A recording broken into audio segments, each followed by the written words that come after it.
Sasa tunaingia, tujifunze basi namna ya kufanya mkono wa Mungu utende kazi. Namna ya kufanya mkono wa Mungu utende kazi, ili tuweze kuona mkono wa Mungu. Kumbuka andiko letu la mwaka ni Yoshua sura ya 4 mstari wa 24, kwamba watu wote wajue, watu wote wa dunia wajue kwamba mkono wa Mungu ni mkono wenye uweza, wapate kumcha Bwana Mungu wangu milele. Bwana Yesu asifiwe sana. Watu wote wajue. Kwa wale ambao mmechelewa, andiko letu la mwaka ni Yoshua 4:24, kwamba watu wote wa duniani, sio hapa Mombo tu. Unajua Mungu atafanya kulingana na anavyojipimia mwenyewe. Rusha jiwe mpaka unapoona pale ndio umemiliki. Kwa hiyo angalia kwa mapana ya duniani, watu wote duniani. Hilo neno lako wewe. Bwana Yesu asifiwe. Haleluya. Naweza mkamchukua huyo mtoto huku, unaona amelala huku, naweza kaamka vibaya. Bwana asifiwe sana. Yes.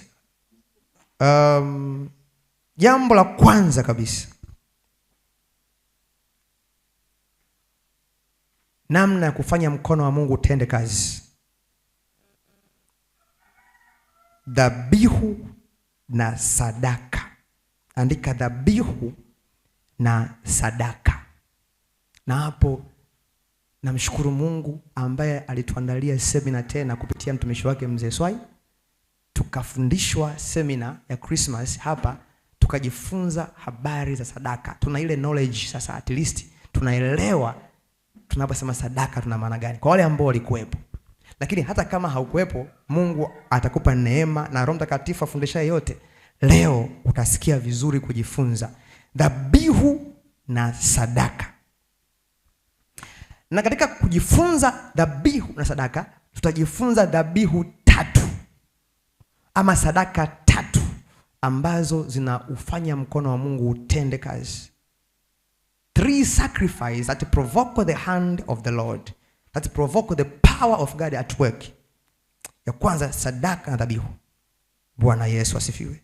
Lakini kwanza, kabla hatujazijua na hatujajua dhabihu, hatujajua sadaka, lazima tuelewe kwamba dhabihu yoyote ama sadaka yoyote inatolewa na nani? Kwa nini? Kwa sababu Mungu anampokea anayetoa sadaka kabla sadaka yake. Kwa hivyo we have to know the qualities of the one offering the sacrifice.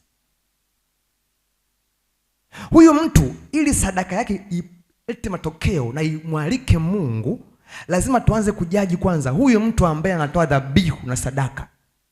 Nimesemaje? Mungu anampokea anayetoa kwanza sadaka kabla ya sadaka. Bwana Yesu asifiwe.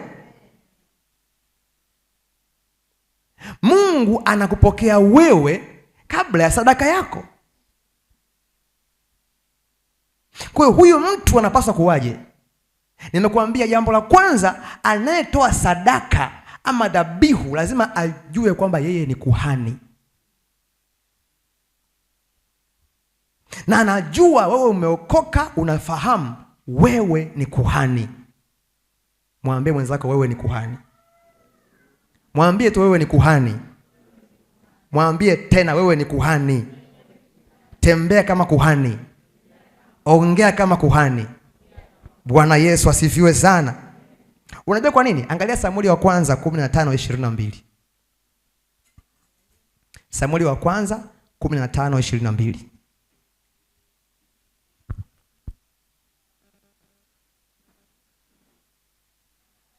Samueli wa kwanza sura ya 15 mstari wa 22. Biblia inasema, Samueli wa kwanza 15:22, naye Samueli akasema, Je, Bwana huzipenda sadaka za kuteketezwa na dhabihu sawa sawa na kuitii sauti ya Bwana? Sikiliza. Kumbuka dhabihu na sadaka ina nguvu sana. Sikiliza kwa makini. Sadaka na dhabihu ina nguvu, lakini angalia Samueli swali ambalo anamuuliza mtu hapo. Anasemaje? Je, Bwana huzipenda sadaka za kuteketezwa na dhabihu sawa sana kuitii sauti ya Bwana? Kuitii sauti ya Bwana. Angalia, kutii ni bora kuliko dhabihu. Angalia, kutii ni bora. Tena hapo ni bora kuliko nini? Yaani kwa mfano mimi nikileta matoleo hapa, Mungu anachaji kwanza utii wangu kabla ya dhabihu yangu ambayo naitoa. Bwana asifiwe sana. Maana yake huyu mtu kwanza yeye ndani yake yukoje? That's to say, Mungu ataangalia moyo wako kwanza kabla sadaka yako. Bwana Yesu asifiwe. Haukusoma maandiko yanasemaje? Yanasema kwamba mtoapo sadaka, kama una jambo na mtu, si ndio? Rudi kwanza kafanyaje? Karekebishe, ndio fanyaje? Kutoa ni lazima, lakini kabla hujatoa, Mungu anataka wewe uwe na qualities. Uwe mtu safi. Uwe na wewe mwenyewe uwe dhabihu kabla ya kufanyaje? Ya kutoa dhabihu. Bwana Yesu asifiwe.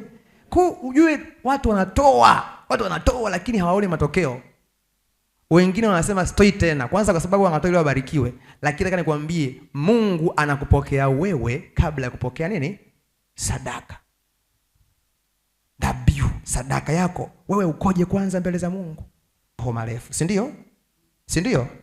Yale majoho yalikuwa Thank you Jesus. Nimeona hichi kitu umekipenda hapa. Unaona ili vazi? Ili vazi tena na nani hili? Ubarikiwe sana. Sio kila nguo na kuvaa. Hii rangi ya zambarau vazi la kikuhani.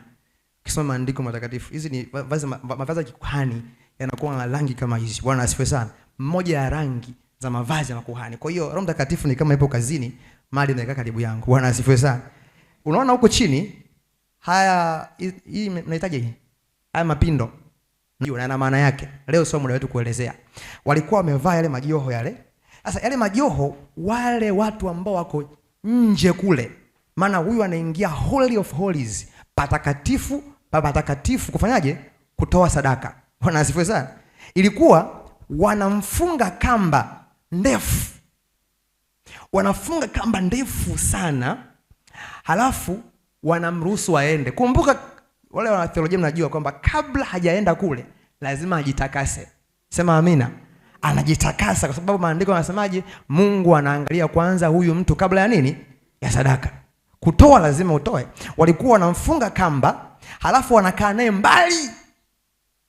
Jamaa anaingia kule kuhani. Anaingia kule, anaandaa mazingira. Sikiliza, wakikaa baada ya muda hawamuoni anarudi, wanajua tayari ameshakufa. Ilikuwa inatisha kwenda kwenye uwepo wa Mungu. Kwa hivyo wanachofanya, wanavuta ile kamba, wanamtoa kama alivyo na mburuza, wanaenda kuzika. Sio mimi naongea hayo, ni Biblia yako. Bwana asifiwe sana. How serious sacrifice it is. Dhabihu kutolewa na kuhani. Na wewe ni kuhani.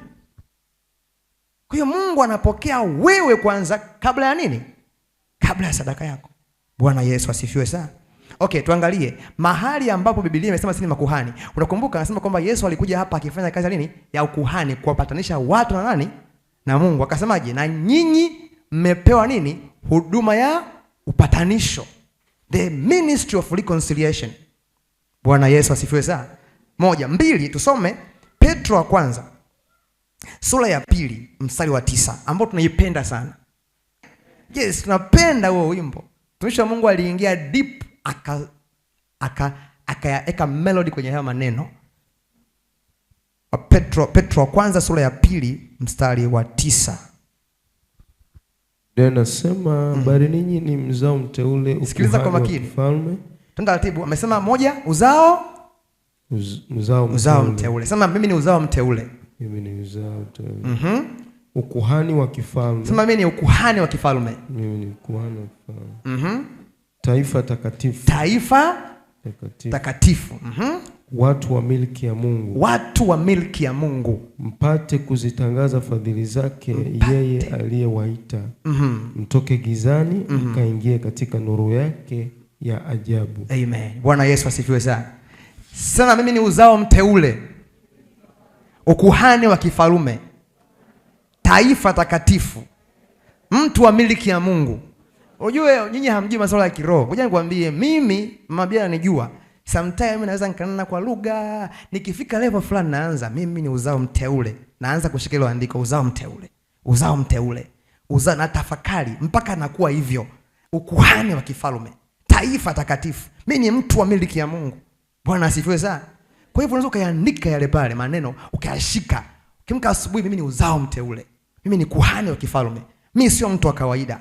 Bwana asifiwe sana. Unaweza kuona na kuingia kwenye moyo wako, yanaingia kwenye nafsi, yanaingia rohoni, unatembea kama kuhani, unatembea kama uzao mteule, unatembea kama nini? Mtu wa miliki ya Mungu.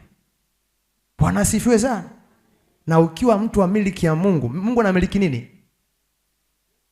Vyote. Bwana asifiwe sana. Maana yake ukitembea ni boss. Haleluya.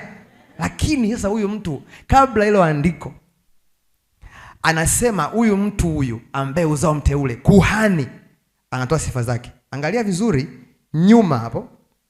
Nyuma kwanza. Angalia verse ya kwanza mpaka ya 8 kabla hiyo ya 9. Uangalie sifa za huyo kuhani yukoje ambao ni wewe. Mstari wa kwanza mpaka wa 8 kabla ya huo wa 9 ambao tumeusoma. Basi wekeni mbali uovu wote na hila yote na unafiki na husuda na masingizio yote. Kama watoto wachanga waliozaliwa sasa. Kwanza kabla ya hapo, rudia tena hapo kwanza. Basi wekeni mbali uovu wote na hila yote na unafiki na husuda na masingizio yote. Kama watoto wachanga. Hapo kwanza. Basi ninyi mzao mteule, tumesoma hivyo, kuhani wa kifalme, lakini mstari wa kwanza amesemaje? Basi wekeni mbali nini? Kwa nguvu wapendwa. Wekeni mbali nini? Uovu. Na hila yote. Na nini tena? Na unafiki. Na nini? Na husuda. Na nini? Na masingizio. Maana yake kwa ujumla utakatifu. Kuhani ilikuwa lazima iwe mtakatifu. Angalia ilivyokuwa hatari kutoa sadaka huku ndani yako na matatizo mengi. Badala ya kuwa baraka inakuwa laana. Kwa sababu kipindi kile alikuwa anakufa. Leo hautakufa hivyo kimwili, lakini anakufa mambo yako. Kwa sababu mimi masababu haifai, natoa sibarikiwe. Wewe una shida. Evaluate yourself. Huyu ndio sifa za kuhani tunaambiwa hapo, ambaye ni mimi na wewe. Kwanza weka mbali. Bwana asifiwe sana. Utakatifu. Endelea mstari wa pili.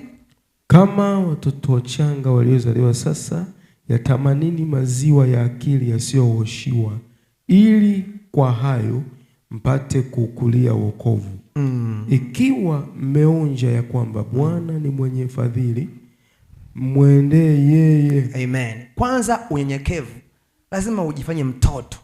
Huyu mtu ni mnyenyekevu. Angalia hata makuhani. Unajua Wakatoliki wamerithi hivi vitu namna wanavyotembea. Sasa siku hizi hatufanyi kwa mwili sana namna hiyo.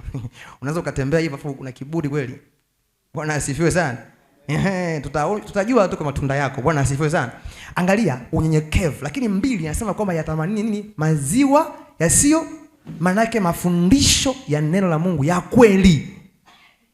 Leo mtu anatoa sadaka ana mafundisho kutoka kwa mwalimu A, mwalimu B, mwalimu C, mwalimu D. Huyu kasema fungu la 10 halifai, au huyu anasema linafaa, anakuja hapa anaambiwa linafaa, ana maswali mengi kichwani, anapata shida. Kwanza aliyookoka ukiona na tafakari swali eti sadaka hii hapa haifai kutoa. Hii hapa ujue huko usibishane naye, yuko chini sana. Yuko chini sana. Yaani wewe uko mbali na Mungu, wewe uko chini sana. Ni kifungo kingine atakuwa muombe sana. Kwa nguvu isivyo kawaida. Bwana asifiwe sana. You are starting argue masuala ya sadaka. Waliookoka hawatoi fungu la 10 tena. Wanasema hiyo ni anakwenda zaidi ya fungu la 10. Sio masuala la maswali hilo. Bwana asifiwe sana. Yatamanini nini? Maziwa yasiyogoshiwa. Hebu jipigie makofi wewe ambaye uko hapa kwa sababu umetamani maziwa yasiyogoshiwa. Bwana Yesu asifiwe sana. Na hili hapa ni somo refu, linaitwa priesthood, ukuhani. Unajua kila Mkristo aliyeokoka ni kuhani. Usipofundisha ukuhani, mambo mengi yanakuwa laana. Hujui protocol. Haujui protocol za kikuhani. Haujui kuhani anaombaje, haujui kuhani anatoaje, hujui kuhani anaishije, anavaaje. Ndio maana tunasumbuana. Mtu anaimba, sketi ni fupi, amevaa mlegezo kabisa. Kwa nini? Hajui protocol za kuhani, the foundation of ministry. Bwana Yesu asifiwe sana. Haleluya. Lakini Mungu ameweka utaratibu vizuri kwenye kitabu hichi, kwenye Biblia. Kwa unaweza ukaona sifa zake. Kwanza, hawa nini? Mtakatifu. 2, neno, unyenyekevu. Bwana Yesu asifiwe sana. Endelea mtumishi. Mwendee yeye jiwe lililo hai, lililokataliwa na wanadamu, bali kwa Mungu ni teule lenye heshima. Ninyi nanyi kama mawe yaliyo hai. Mawe yaliyo hai. Mmejengwa mwe nyumba ya Roho. Sema, mimi ni nyumba ya Roho. Mimi ni nyumba ya Roho. Mimi ni nyumba ya Roho Mtakatifu. Mimi ni nyumba ya Roho. Ukuhani mtakatifu, mtoe dhabihu za Roho. Sema, nitoe dhabihu za Roho. Kwa hiyo yote ambao nakuambia lengo nini? Utoe nini? Dhabihu. Kuhani. Bwana Yesu asifiwe. Zinazokubaliwa na Mungu kwa njia ya Yesu Kristo. Zinazokubaliwa na nani? Kumbe kuna dhabihu hazikubaliwi na nani? Watu siku moja kwa na mzee Mwende tunahesabu sadaka. Sasa kama tunahesabu sadaka, kaona shilingi 100 ambayo hata kwa mganga pia hachukui. Yaani haijakanyagwa na gari. Nafikiri ni treni. Yaani ilivyokaa ya kweli, nikasema watu hawako serious na huyu Mungu. This God. Huyu Mungu sio kuchezea hivyo. Hata kuua serious hapa. Utashangaa tu mambo yako yafanyaje? Hayaendi. Hii ni serious jamani. Mungu atusaidie sana. Tuendelee. Mstari wa 6. Kwa kuwa imeandikwa katika maandiko, tazama naweka katika Sayuni jiwe kula pembeni, teule lenye heshima, na kila amwaminie hata tahayarika. Tosha nafikiri. Tumeona huyu mtu kuhani anavyotakiwa kuwa. Sio jamani? Kwa ufupi, kuhani anatakiwa afanyaje? Atoe nini? Sadaka. Bwana asifiwe sana. Lakini sadaka yake haina maana kama yeye mwenyewe hana maana. Maana yake kabla ya dhabihu yake yapaswa yeye nini? Dhabihu. Warumi 12 mstari wa 1.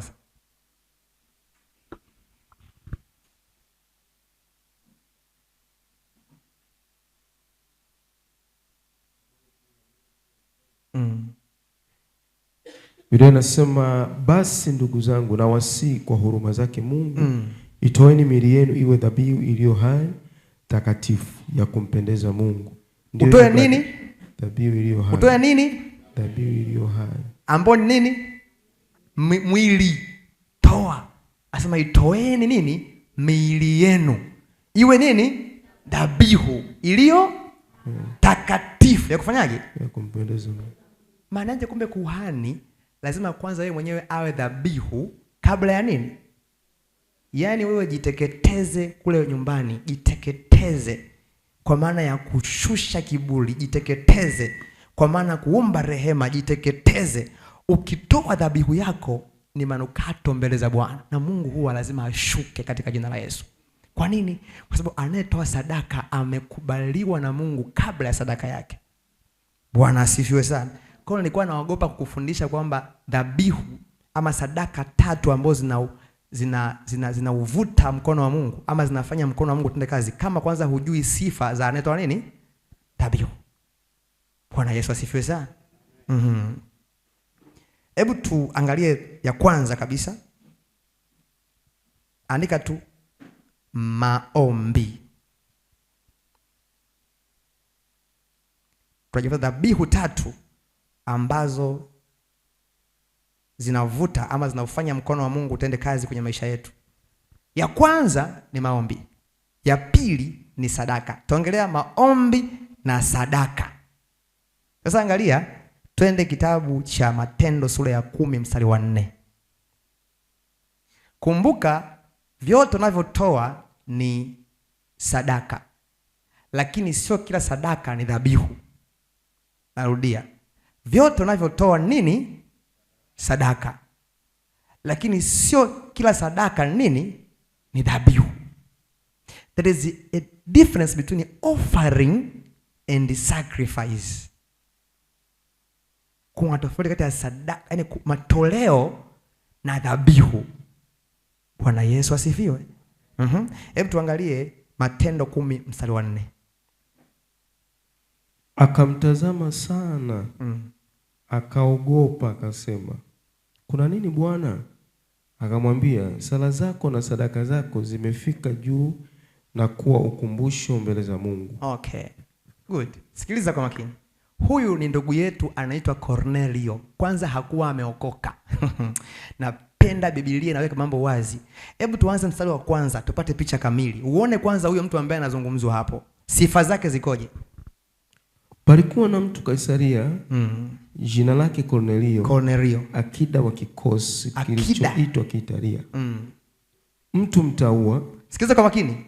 Mtu nini? Mtaua, mchaji wa Mungu. Mchaji wa nini? Yeye na nyumba yake yote. Yeye na nyumba yake yote. Sio yeye peke yake, mpaka nyumba yake. Naye alikuwa akiwapa watu sadaka nyingi na kumwomba Mungu daima. Sikiliza, akiwapa watu. Maana yake alikuwa anatoa ni sadaka. He gives watu. Sio mtu, watu. Unajua kanisa tukielewa ukuhani, tutakuwa uzao mteule.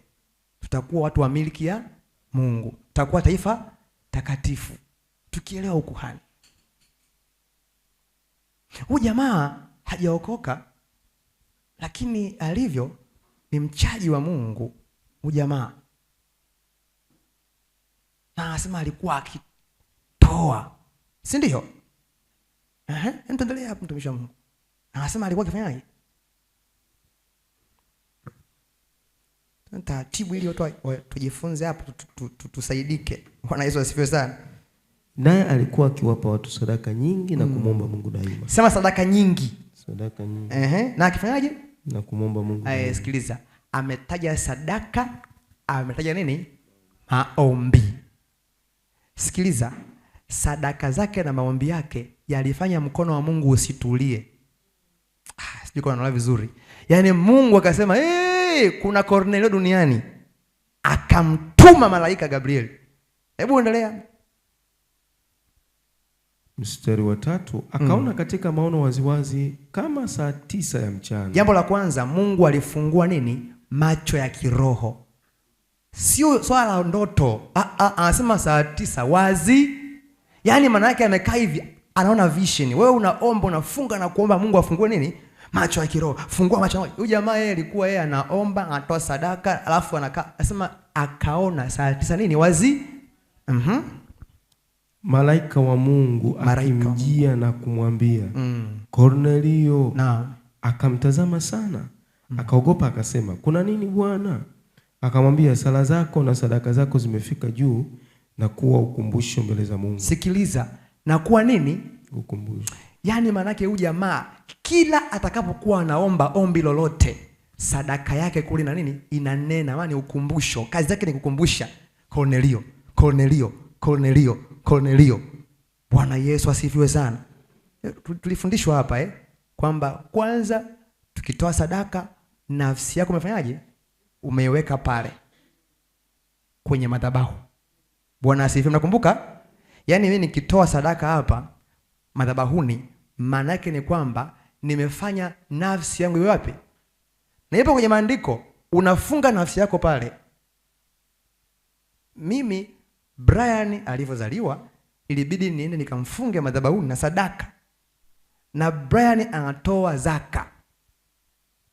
Mzee Mwenda anajua, yuko bahasha yake pale. Anatoa zaka Brian.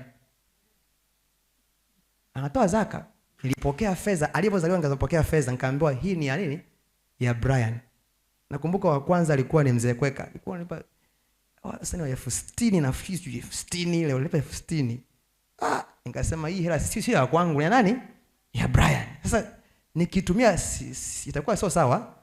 Nikachukua fungu la 10 nikaweka. Nikapokea nyingine fungu la 10 nikaweka. Nikasema ataikuta akikua. Bwana asifiwe sana. Nafsi niifanyaje? Niifunge kule.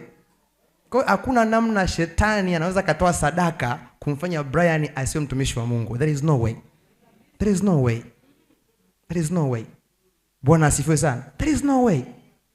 Kazi ambayo uliipata kwa kutoa sadaka. Yaani wachawi watatoa sadaka. Hakuna sadaka ambayo itafikia sadaka uliyofanyaje? Ulioitoa. Hakuna namna hiyo. Unajua samahani jamani, inawezekana na kuoffend na kufundisha tu kwa uwezo wa Roho Mtakatifu. Mimi mwenyewe pia najifunza. Bwana asifiwe sana. Nashangaa vinatoka wapi?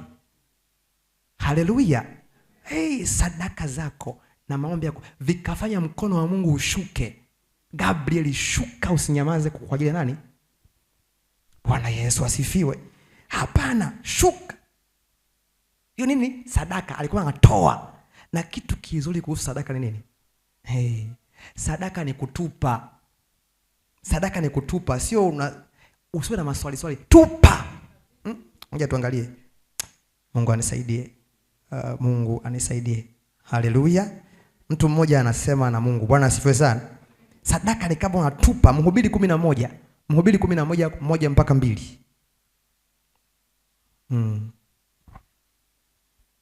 Haleluya. Mhubiri 11 mstari wa kwanza mpaka wa 2.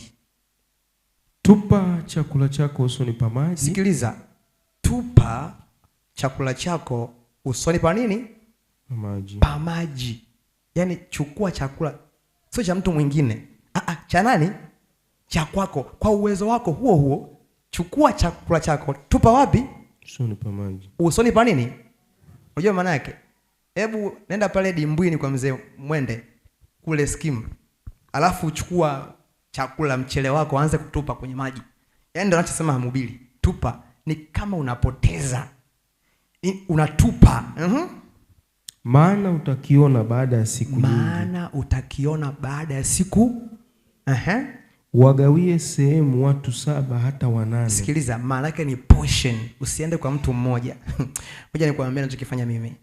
Mimi huwa nafanya hivi. Mwisho wa mwaka. Na hii ipo kibiblia kabisa. Mwisho wa mwaka mimi huwa natafuta wahitaji. Na ninakuwa makini maana wengine ni watapeli. Kwa Roho Mtakatifu ananiambia huyu natupa pale kile ambacho niko nacho. Atupa. Na uhitaji na bana nafasi. Mimi anafurahi, mimi najua ninachofanyaje, ninachokifanya. Bwana asifiwe sana. Natupa pale. Mwanzo wa mwaka tunapokea mwaka kwa sadaka. Hatupokei mwaka. Unamshangilia Mungu sawa. Toa sadaka. Hizi ni njia za kikuhani nakwambia. Bwana asifiwe sana. Usishangilie ushindi hivi. Toa sadaka. Bwana Yesu asifiwe sana. Unaambiwa sijui tunaanza mwaka kuwe na sadaka maalum na nini. Watumishi wa Mungu wanakuandaa kisaikolojia. Yeye nikuambie mekanizmu ilivyo. Unapofanya vile, unasimenti muujiza wa ushindi wako kuingia mwaka mwingine udumu. Bwana asifiwe sana. Hakuna sadaka itatolewa. Unafikiri kwa nini washirikina wanatoa sadaka siku za mwisho wa mwaka? Kwa nini damu huwa inamwagwa siku za mwisho wa mwaka? Ajali nyingi. Wanajua protocol za kikuhani. Sadaka. Mwisho wa mwaka, mwanzo wa mwaka. Nitatafuta watu kadhaa in portion. Sema portion. Asema gawa watu sehemu. Panda pale. Mwisho wa mwaka. Nasikiza kwambia kitu kimoja. Kama unalisikia neno lichukue kama lilivyo, fanya. Na usiende mbali sana. Hapa kanisani wako wahitaji. Hapa wapo wahitaji. Kama umeshindwa nenda kule kazini kwako, kule mtaani kwako. Unayemuona ni mhitaji, tupa. Siku moja nilikuwa ni mtoto na kuna sehemu nyumba ya rafiki yangu walikuwa si watu wa ajabu. Kila baada ya miezi miwili wanachinja mbuzi na nini. Watu wanakuja pale, mashehe wamealikwa, wanasoma dua. Hivi mbona jamani kila miezi miwili, mwezi mmoja, yaani imekuwa shughuli. Kuna mtu mmoja akawa na akili. Akaenda watu wanajisifu, tumekula leo. Ule jamaa akamwambia hivi, sikilizeni, kadiri mlivyokula ndivyo mnavyomtajirisha. Kivipi? Yaani kadiri mlivyokuwa wengi, mnakula wengi, ndivyo yule kula anazidi kupata wingi. Wanajua protocol za kikuhani. Bwana asifiwe sana. Maana anataka kila mtu ale, anapanda pale in portions. Kwa kuwa nini? Angalia mstari unaofuata. Anasemaje?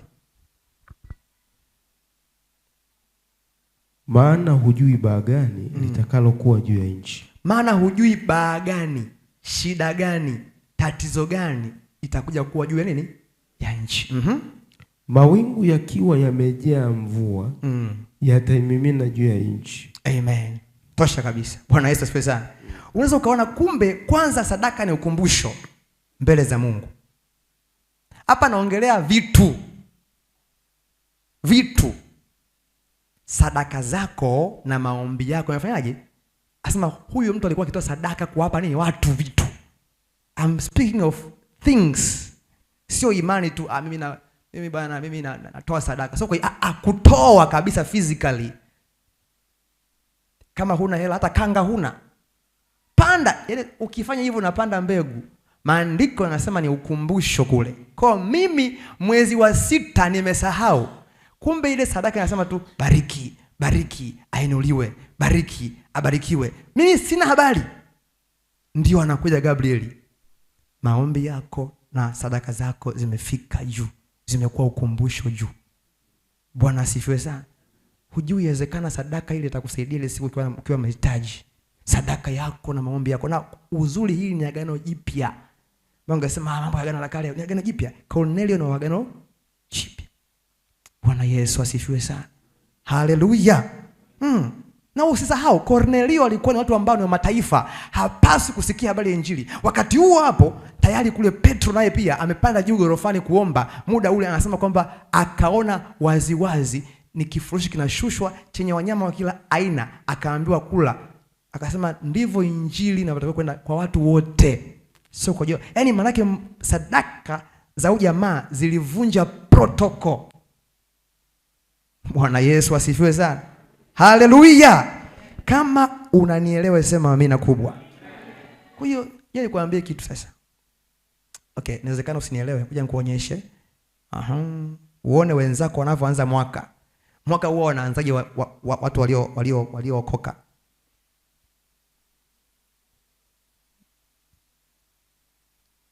Tusome kidogo hapa. Angalia kitabu cha Samueli wa kwanza 1:3. Yaani kuna watu ambao mwaka kwa mwaka na sadaka, toa sadaka nzito kwa imani, uone vile Mungu atakavyokuvusha na kufundisha njia za kufanya mkono wa Mungu utende kazi kwenye maisha yako. Bwana asifiwe. Samueli wa kwanza 1:3. Biblia inasema na mtu huyo alikuwa akikwea kutoka mjini kwake mwaka kwa mwaka. Sikiliza, alikuwa anatoka wapi? Mjini, nyumbani, mji wake. Mwaka kwa ili kufanyaje? Ili kuabudu. Ili kuabudu, 1, 2. Na kumtolea Bwana wa majeshi dhabihu katika Shika neno Shilo. Mwaka kwa. This is how people start. Okay, sikiliza kwa makini. Roho Mtakatifu ananiambia hivi, mwaka wa kitaaluma. Unajua tuna 2026, 27, si ndio? Mzee Dickson, mwaka wa kitaaluma unaanza lini? Unaanza Julai. Julai. Mwaka wa serikali? Na wa kitaaluma Januari to December. Okay, mwaka wa fedha Unaanza Julai. Sikiliza. Fedha wana miaka. Taaluma wana nini? Serikali wana nini? Kwa taarifa yako kuna mwaka wa kiroho pia. Wewe unaanzaje mwaka wa kiroho? Wewe. How do you start your spiritual year? Hizi ni siri za watu ambao mtu katoa sadaka mwisho wa mwaka, katoa sadaka kwa Mungu wake, ni ukumbusho mbele za Bwana. Wewe unakuja mwezi wa 6 na mlaani, utakutana na teke la Mungu usivyo kawaida. Sababu misingi yake sio kama ya kwako. Bwana Yesu asifiwe sana. Uwe na uhakika huyo mtu hawezi kuwa sawa na wewe. Hawezi kuwa sawa na wewe. Mwenzako ambaye yeye anaomba hapa lakini haitoshi, kuna kitu kingine kinamsaidia, kiitwacho nini? Sadaka. Hiyo ni dhabihu hiyo. Kwa na kufundisha namna ya kutoa sadaka iwe dhabihu. Bwana asifiwe sana. Toa kwa staili hiyo.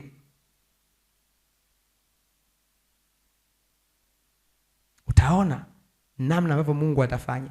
Unaona FPCT inawezekana ikaenda haitayumba, iko hivyo. Ni kwa sababu waliouanzisha kuna namna walitoa dhabihu. Jambo ambalo linajenga kwenye dhabihu, ndugu yangu, huwezi kulitikisa, hawezi kuliangusha hata kidogo. Bwana Yesu asifiwe sana. Hivyo ndivyo vinavyoanza. Sikuambii uje uchukue kondoo uje umchinje hapa. Nafikiri umeelewa vizuri. Bwana asifiwe sana. Mtolee Mungu. Unahitaji kwa Mungu sasa. Mungu huwezi kumuona, angalia wenye shida na mahitaji. Bwana asifiwe sana. Kama huoni, unaona huoni, wafuate basi wazazi wa kiroho. Si wako hapa? Mimi nakwambia, tafuta kwenye ulimwengu wa roho. Wako wazazi wa kiroho wako hapa. Hutoi kwa ajili yao eti, ni kwa ajili ya Mungu aliye hai. Bwana asifiwe sana. Bwana asifiwe. That's how to start a spiritual year. Anza mwaka kwa staili hiyo. Na kuambia hivyo nasisitiza ili kwamba tujue namna ya kufanya mkono wa Mungu utende kazi kwenye maisha yetu. Bwana Yesu asifiwe. Hebu angalia kitabu cha Samueli wa kwanza, sura ya 7 mstari wa 10.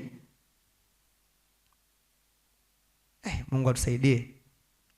Muda unakimbia. Samueli wa kwanza, sura ya 7 mstari wa 7 mpaka. Ngoja nikuonee watu ambao walikuwa wanajua namna ya kufanya mkono wa Mungu utende kazi. Biblia inasema, sikiliza kwa makini kwanza. Tumefika wote hapo? Bwana asifiwe.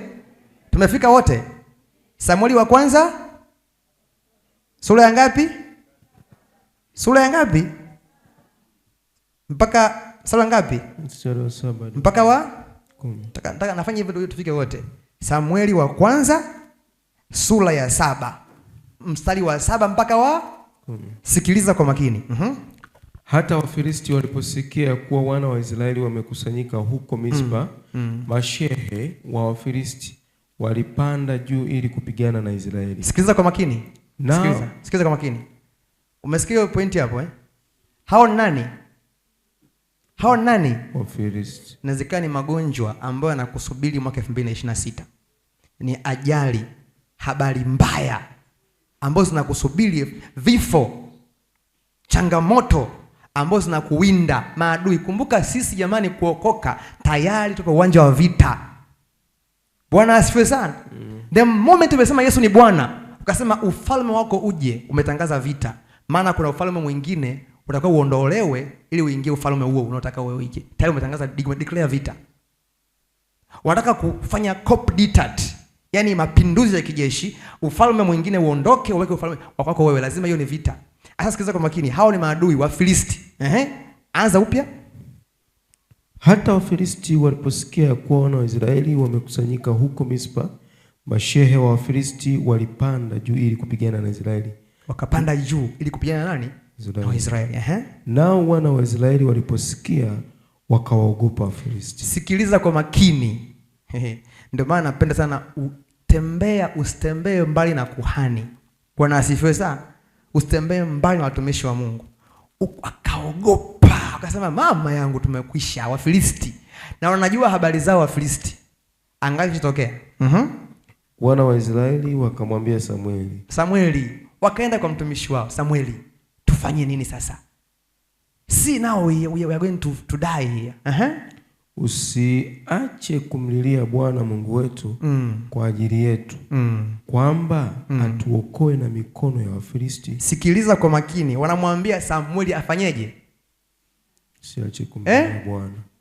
Aombe, si ndio? Afanyeje? Aombe kwa Mungu. Lakini sikiliza kwa makini kitokea pale. Ndipo Samueli akatoa mwana kondoo mchanga. Kwa hiyo yeye maombi yake alivyoyafanya, nataka uangalie kwa makini sana. Umesikia kuna tishio linakuja mbele yako. Kuna tishio. Sawa, maombi ni kweli unaomba, lakini angalia Samueli alichokifanya. Akamtolea Bwana sadaka ya kuteketezwa nzima. Samueli akamlilia Bwana kwa ajili ya Israeli. Bwana akamwitikia. Sikiliza kwa makini. Hiyo mistari miwili hapo. Moja alifanyaje? Alitoa nini? Kondoo, sadaka, si ndio? Kama dhabihu ya nini? Ya kutekete. Alafu jambo la pili kafanyaje? Ilikuwa ni stage kwa stage. Sikiliza kwa makini. Huyu jamaa, maandiko ya mbele yatakuonyesha kwamba yani kabla hata ya kuomba, wakati akiwa anatoa sadaka, Mungu akajibu. Sikiliza kwa makini hapo. Angalia. Twende. hata Samueli alipokuwa akitoa hiyo sadaka ya kuteketezwa. Umeona Yaani wakati ambapo Samueli amechukua kondoo atoe sadaka ya kuteketezwa. Wafilisti wakakaribia ili kupigana na Israeli. Wafilisti kama kawaida yao, shetani huwa ana kiburi. Wakakaribia. Bwana asifiwe sana. Nikitokea Walakini Bwana akapiga ngurumo, mshindo mkubwa sana juu ya Wafilisti siku ile, akawafadhaisha nao wakaangamizwa mbele ya Israeli. Unaona jambo kubwa namna hii jamani. Bwana asifiwe sana. Sijui kama unaelewa vizuri. Huyu jamaa alikuwa he understood the way of priesthood. He understood the ways of priesthood. Alikuwa anaelewa njia ya ukuhani, the ways of sacrifice, njia ya dhabihu. Akasema sikiliza, msitumie nguvu, mnawaogopa hawa. It is very simple. Akatengeneza madhabahu, akatoa sadaka ya kuteketezwa. Kabla ya kuomba, wakati akitoa sadaka ya kuteketezwa, maandiko yanasema Mungu akaachilia ngurumo. Bwana asifiwe sana. Yaani jamaa wakiwa wamejipanga kupigana na Waisraeli, Mungu akaleta ngurumo, radi, halafu akaangamia mbele ya Waisraeli. Bwana Yesu asifiwe sana. Nitakufundisha, nitakuonyesha hapa kwamba jana nilikwambia jana kwamba unaweza ukashinda. Umeingia 2026 kweli, lakini shetani akafanya kitu cha kikuhani kwenye ukuhani wao, overturn, akageuza ushindi wako uwe kilio chako. Kwa nini wewe huelewi ukuhani? Bwana Yesu asifiwe sana. Hebu endelea mtumishi wa Mungu. Mstari wa 11, nao watu ndipo Samueli akatwaa jiwe na kulisimamisha kati ya Mispa na Sheni, akaliita jina lake Ebenezer. Nasikia pale hata sasa ni Ebeneza tunaimba, si ndio Ebeneza. Tunaimba sana, lakini hujui yaliyotokea mpaka jamaa anakuja kusema Ebeneza. Bwana Yesu asifiwe sana. Akataa jiwe akaliita nini? Ebeneza, kwamba hata sasa Bwana amefanyaje? Ametusaidia. Hivi tunaimbaje ile wimbo? Tunaimbaje? Mahali nimefika, nimeona wema wako, na sasa ninasema wewe ni. We are very simple in singing that song, but we don't understand the ways of sacrifice. Mpaka anakuja kuraise hilo jiwe na kalita Ebeneza, kuna kitu cha kiroho kilifanyika. Bwana asifiwe sana. Mahali ambapo walikuwa watumie nguvu, hawakutumia nguvu wala mikuki wala mapanga. Mungu alichokifanya ni hivi. Samueli alijua namna ya kufanya. Alichokifanya, akaamua atoe sadaka ya kuteketezwa inayompendeza Bwana. Halafu mkono wa Mungu, Bwana asifiwe sana, ukaachiliwa juu ya nini? Ya Wafilisti. Ngurumo, radi, wakaogopa, wakakimbizwa, wakapigwa mpaka mji wao. Halafu akafanyaje? Akachukua nini? Jiwe, akaliweka nini? Mpakani. Sikiliza kwa makini. Mara baada ya weka jiwe mpakani, muda hautoshi, maandiko yanasema mkono wa Bwana, yani sio tu ushindi, ulikuwa juu ya Wafilisti milele. Jamani, natamani sijui nikuelezeje. Kuna vita wewe, kuna mtu mmoja kwa hapa anapigana vita kila siku. Anaomba, tatizo linaondoka. Baada ya wiki mbili linafanyaje? Linarudi tena. Anaomba, maadui wanaondoka, wanarudi tena. Sikiliza, huyu jamaa anatufundisha kitu cha kikubwa sana hapa. Pamoja na maombi yako, sadaka. Alipotoa sadaka hapo mbele, anasema kwamba tangu siku ile mkono wa Bwana ukawa juu ya nini? Ya Wafilisti. Hawakuweza kuvuka. Sio tu kupigana, kuvuka ule mpaka hawakuvuka. Nini kilifanyika? Sadaka, dhabihu. Bwana Yesu asifiwe sana. Understand the way of the sacrifice. Acha kupambana, una struggle sana na mtu wa Mungu. Una tatizo la kutokuolewa, hupati mtoto, maadui kazini, mpenyo wa ajira, kibali hakionekani. My friend, waliofanikiwa wana siri, na siri ya kwanza ni dhabihu. Bwana Yesu asifiwe sana. Ni dhabihu. Utaona wadui utakuja, hamna shida, lakini asema hivi, tauni haitakaribia nini? Hema yako. Usifikirie tu ni simple. Kuna mambo ya kufanya. Huyo ni Daudi anasema. Naye pia anaelewa hizi njia. Tauni haitakaribia hema yako. Yaani kwamba itakuja lakini haikaribi nini? Hema yako. Sikiliza, na kufundisha haya ni kwa sababu ya mambo niliyoyaona 2026. It is a fearful year. Sio mwaka mzuri sana. Nikwambie tu. Maana inawezekana tutapata kutiwa moyo, lakini si mwaka mzuri sana. What I saw, I trust me, I saw it. Nilichokiona si mwaka mzuri sana. Tunahitaji nini? Mkono wa nini? Na njia ya kwanza ya kufanya mkono wa Mungu kazi ni kutoa dhabihu. Sikiliza. Natamani tufanye hivi. Kwa sababu nyinyi ni watakatifu wa Mungu. Na hii si kwa faida yangu mimi, wala kwa faida ya mzee Swai, wala mzee Muhina, wala wazee wa kanisa, wala mtu yote hapa. Ni kwa ajili yangu mimi na wewe. Wenzetu wana madhabahu za kutoa sadaka, sisi tunayo madhabahu ni hii hapa. Bwana asifiwe sana. If you understand this secret, tarehe 1 tuanze mwaka hivyo. Yes, come here. Njoo na sadaka yako maalum. Huna haja ya kuwa na bahasha. Nataka twende hizo level. Huna haja ya kuwa na bahasha mpaka ubembelezo. Usibembelezo mtu wa Mungu. Bwana asifiwe sana. Wewe unataka utoke nyumbani unaelewa kwamba na kwenda kufanya nini? Mimi huwa nafanyaga hivi, na hesabu mwezi wa kwanza mpaka mwezi wa 12. Natoa sadaka kila mwezi. Kila mwezi. Yaani na hesabu hii hapa ni mwezi wa kwanza, wa pili mpaka wa 12, na hesabu ile sadaka. Na kunena juu ile sadaka. Tulifundishwa hapo ukitoa sadaka lazima utamke maneno. Bwana asifiwe sana. Haiwezi kufanyika mpaka umetamka. Unashangaa tu. Omba sadaka, unashangaa tu hivyo tunaomba sadaka. Amna, tamka juu ya sadaka unayofanya hiyo. Kwa sababu ukifanya hivyo kuna kitu kitafanyika. Nakwambia kuna kitu kitafanyika. Bwana asifiwe sana. Alafu tarehe 1 tukifika hapa, njoo kuwe na sadaka moja maalum kwa ajili ya kuudhabihu mwaka 2026. Hii si kwa ajili yangu mimi naosema, hii ni njia za kikuhani. Sio mimi tu, ukienda kila mahali mpaka ufalme wa giza wanafanya. Hatuwaigi wao wameiga kwetu. Shetani ni rebellion, aliasi mbinguni, anajua hizi njia. Mungu asifiwe sana. Isipokuwa yeye anazifanya kuangamiza, sisi tunafanya kuinuliwa. Bwana asifiwe sana. Yeye anafanya kuangamiza, sisi tunafanya ili tubarikiwe. Tofauti ni hiyo tu, lakini ways of the sacrifice zinafanana. Watu wa kuzimu wanajua. Uwezo kuna mtu ambaye tena ana high rank ya kuzimu anakunywa pombe. Fuatilia. Hakuna mtu ambaye ni wa kiroho kuzimu anakunywa pombe. Kama hujui kufuatilia, fuatilieni. Wanajua njia za kikuhani. Consecrate, wana set apart. Bwana asifiwe sana. Tarehe 1 kwanza usikose ibada. Ni kitu kibaya kukosa ibada siku ya mwaka mpya. Njoo kwenye mkesha usikie. Sometimes nimekuambia si kile ambacho anaongea huyu anayeongea hapa. Roho Mtakatifu anakufundisha pia. Hata kama tunaongea haya, wewe mwenyewe hapo ushapata package. Umefundishwa sana Roho Mtakatifu kisha anakufundisha hapa. Kwa nini uko hapa? Maana Mungu ameahidi kuwa na sisi. Bwana asifiwe sana. Alafu uone mwezi wa kwanza ambaye atakuja eti atoe sadaka ili kuangamize wewe. Nilienda mahali fulani kuomba. Kule milimani huko, taja jina. Of course ilikuwa ni Vuga. Nikafika, mama mmoja anapata shida sana.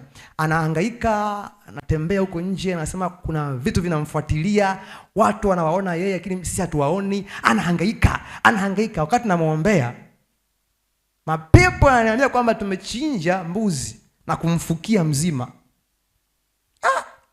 Akasema jamaa wako serious. Kwa nini? Huyu mama ana nyota ya biashara.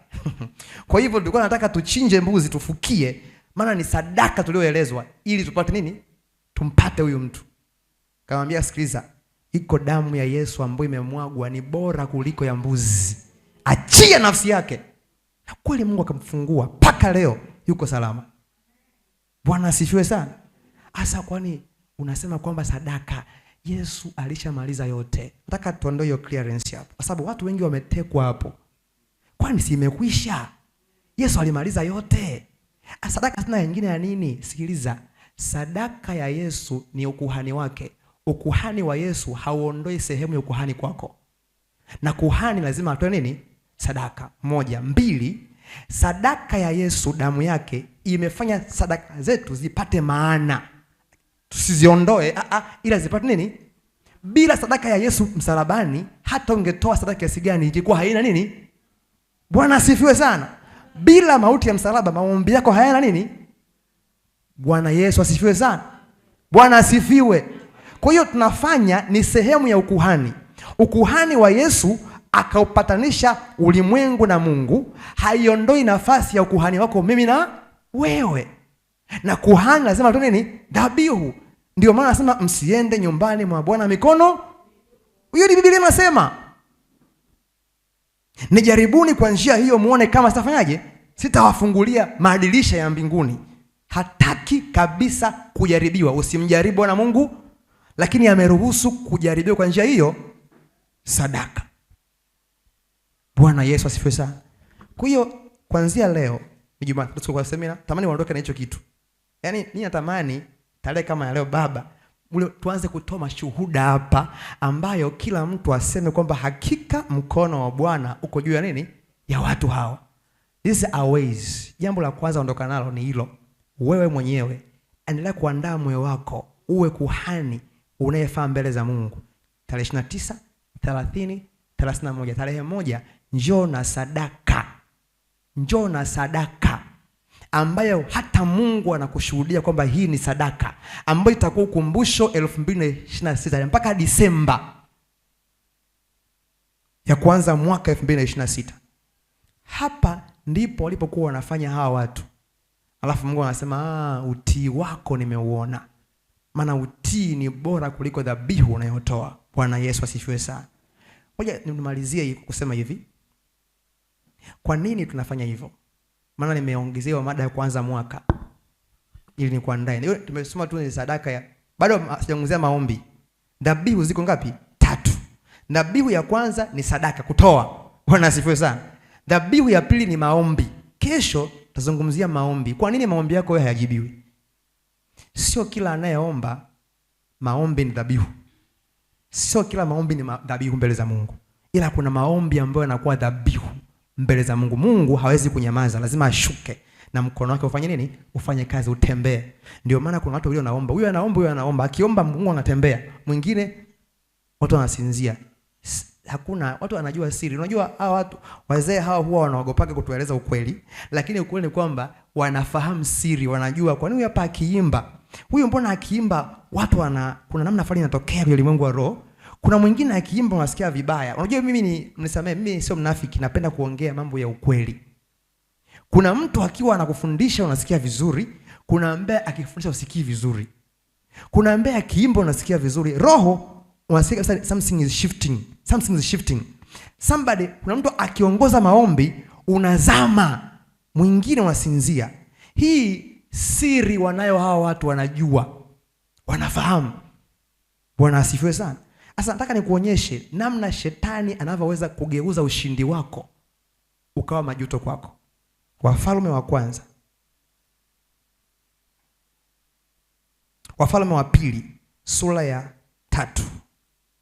Tunamalizia hapo maana tayari muda wetu umeisha, natamani tuondoke kwa wakati. 3.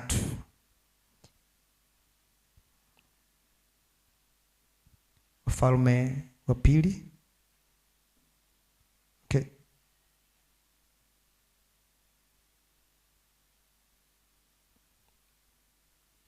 Wafalme wa kwanza, Wafalme wa pili sura ya 3 tusome mstari wa 24. Biblia inasema hata walipokuja matuoni kwa Israeli. Ni sura ya Wafalme wa pili sura ya 3. Yeah. Mstari wa 24. Yeah. Hata walipokuja matuoni kwa Israeli, Waisraeli ni hapo Wafalme wa pili sura ya 3 mstari wa 24. Okay. Twende mstari wa 27. Okay, kabla ya 27 tuanze hapo 24, sawa? Afu twende mpaka 27. Twende. Hata sikia. Kwa kuwa tunamalizia, naomba usikize kwa makini sana ili uondoke na hiyo point. Hata walipokuja matuoni kwa Israeli, Waisraeli wakainuka wakawapiga wa Moabi hata wakakimbia mbele yao. wakaendelea wakiwapiga wa Moabi hata kwao. Sikia, hebu njoo Brai. Yaani kwa mfano huyu jamaa hapa, hawa ni wa Moabu hawa. Hawa wa Moabu, sisi Israeli tunanena na nabii Elisha. Sikiza kwa makini. Ukasoma hiyo mwanzo mwisho. Elisha aliwaambia Yehoshafati, mfalme wa Yuda, mfalme wa Israeli. Bwana asifiwe sana. Walikuwa wafalme watatu. Wakawaambia nendeni mtashinda. Bwana asifiwe. Wakaondoka, wakaenda wakawapiga, anasema wakawapiga. Yaani unjue ni kama kupiga kama mpira mpaka kwao kutoka. Yaani waliwadhalilisha haswa. Ni ushindi mkubwa. Sio tu kuwapiga, waliwapiga kama mpira. Wewe soma maandiko vizuri hapa. Yanasemaje hapo? Anasema hata walipokuja matuoni kwa Israeli, Waisraeli wakainuka wakawapiga wa Moabi, hata wakakimbia mbele yao, wakaendelea kuwapiga. Sema kuwapiga. Ni ushindi mkubwa.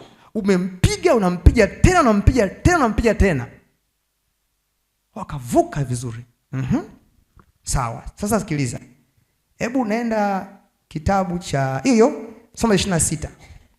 26 nasema, naye mfalme wa Moabi alipoona ya kwamba ameshindwa vitani, alitwaa pamoja naye watu 700 wenye kufuta panga, ili wapenye hata kwa mfalme wa Edomu, wala hawakudiriki. Jambo la kwanza ufahamu, ilikuwa ni falme kuu tatu: Yuda chini ya Yehoshafati, Israeli pamoja na nini? Na Edom. Tumesikia hapo. Bwana asifiwe sana. Hao waliungana ili wampige huyo Moabu, ana nguvu. Lakini Mungu kwa sababu amesema na Elisha, wakaambia watashinda, wakawapiga mpaka nini? Mpaka kwao. Bwana asifiwe sana. Sasa jamaa akasema okay, akafuta upanga wake, akawachukua askari. Halafu akasema tupenye kwa nani? Kwa Edom, maana ni wadhaifu kidogo, ili tulipize kisasi hapa. Lakini hawakufanyaje? Bwana asifiwe. Usimisi point hapo. Twende sasa mstari unaofuata. Huyu jamaa baada ya kuona ameshindwa vita na ni shangwe kubwa kule Israeli, wanashangilia wamevuka mwaka salama, wanashangilia wameshinda vita, wanashangilia kama sisi usiku wa 31 hapa mkesha tunavyoshangilia Mungu tumevuka salama. Bwana asifiwe sana. Shetani huwa anasikia hasira, na yeye huwa hafi na huwa anafuatilia. Angalia alichokifanya huyu kuhani wa kuzimu, kwa maana mfalme wa Moabu anajua njia za ukuhani. Angalia alichokifanya. Ndipo akamtoa mwanawe wa kwanza, yeye ambaye angetawala mahali pake. Akachukua mwanawe wa kwanza. Ni sawa na ile siku ya kwanza ya mwaka. Yaani kitu kile cha kwanza unachokipenda, anasema akakitwaa kile mwanae wa kwanza. Akamtoa awe sadaka ya kuteketezwa juu ya ukuta. Akamtoa awe sadaka. Mpaka leo nawaza hii sadaka ya namna gani? Hii sadaka ilikuwa na maajabu. Soma maandiko vizuri hapo. Ingetokea kukawa hasira kuu juu ya Israeli. Kukawa hasira kuu juu ya Israeli. Yaani baada ya ushindi wanashangilia ushindi, ghafla ile furaha ikabadilishwa kwa nini? Sema hasira. Kukawa hasira kuu juu ya Israeli, basi wakatoka kwake wakarudi kwenda nchi yao wenyewe. Unaona hicho kitu sijaweza kuwapiga, lakini nitawafadhaisha. Shetani anaweza akakuacha ukavuka kwa ushindi mkubwa mwaka 2026. Nataka ufanye kutoka ndani ya moyo wako. Jamaa chokifanya, akatoa mtoto wake, akamtoa sadaka. Ile furaha ya Waisraeli ikawa nini? Ikawa huzuni. What kind of sacrifice is that? Huyu jamaa anaelewa, hatupokei mwaka kwa kushangilia, tutashangilia. Tunapokea mwaka kwa sadaka, kwa dhabihu. Bwana Yesu asifiwe sana. Sema Bwana Yesu. Nyosha mkono, sema Bwana Yesu, nisaidie niweze kuelewa mambo haya. Fungua ufahamu wangu niweze kuelewa mambo haya, ili unisaidie niuone mkono wako kwenye maisha yangu, katika jina la Yesu. Sema na moyo wangu, ni namna gani nikutolee wewe kwa vile unavyonitendea, kwa jina la Yesu. Asante Mwokozi kwa ajili ya neno hili, lisitoke kwangu likalete matokeo chanya kwenye maisha yangu, katika jina la Yesu, katika jina la Yesu. Bwana Yesu asifiwe sana. Natamani kwa leo tuishie hapa, halafu hilo neno lichukue, usipoteze muda. Take it with you. Mungu ameruhusu tu discuss hichi kitu hichi iwe siri ya kwanza. Najua umeelewa sasa kwamba kumbe sadaka inaanza na wewe mwenyewe. Halafu unaitoaje? Bwana asifiwe sana. Na umetambua mimi kumbe ni kuhani. Mimi ni uzao mteule, kuhani wa kifalme. Na nitoeje sadaka ilete matokeo? Ukitoka hapa, toka na faida hiyo. Nenda kaandae sadaka. Kwanza nikwambia, tafuta wahitaji mwisho wa mwaka. Kama hujaweza sawa, kwa sababu mlikuja ghafla. Lakini mwanzo wa mwaka tunapoanza madhabahu ndio hii hapa tunaitumikia. Njoo ujenge hii madhabahu kwa staili hiyo. Bwana Yesu asifiwe sana.